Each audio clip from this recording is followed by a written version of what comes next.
DepEd will give greater emphasis on the development of foundational skills such as literacy, numeracy, and socio-emotional skills to our kinder to grade 3 learners. Learning competencies must be age appropriate. When adults expect young children to master skills for which the necessary maturity has not yet been formed, we are impairing healthy brain development by excessively stressing the child. If pushed and rushed, a child's desire to learn will be hampered.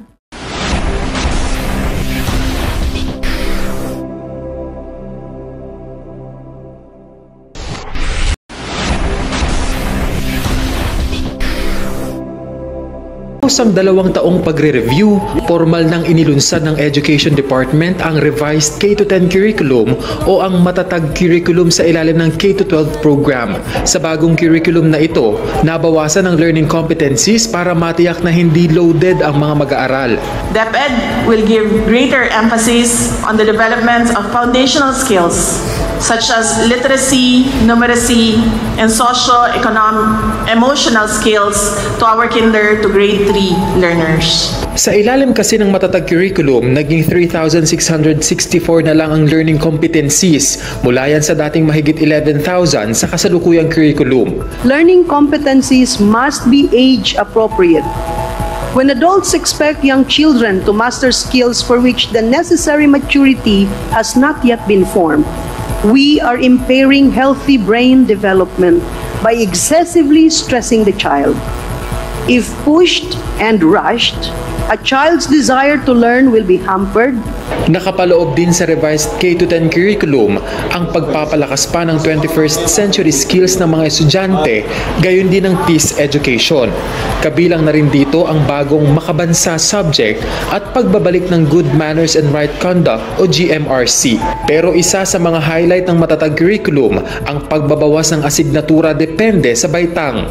The Matatag curriculum for grade 1 has shifted from offering 7 learning areas to only 5 that focus on strengthening literacy and numeracy. New learning areas, language, reading and literacy, and makabansa are introduced. These learning areas have been deliberately crafted rather than simply merging or integrating the existing learning areas. Ipatutupad ang phased implementation ng matatag curriculum sa mga piling eskwelahan para sa school year 2024-2025 sa kinder, grades 1, 4 at 3. Grades 2, 5 at 6 naman sa school year 2025 to 2026. At grades 3, 6 at 9 sa kasunod na school year, habang grade 10 naman sa school year 2027 hanggang 2028. Pero sisimulan na ng kagawaran ng pagtitraining sa mga education stakeholders para rito. It demands the extraordinary dedication, commitment, support, and resolve of our education stakeholders.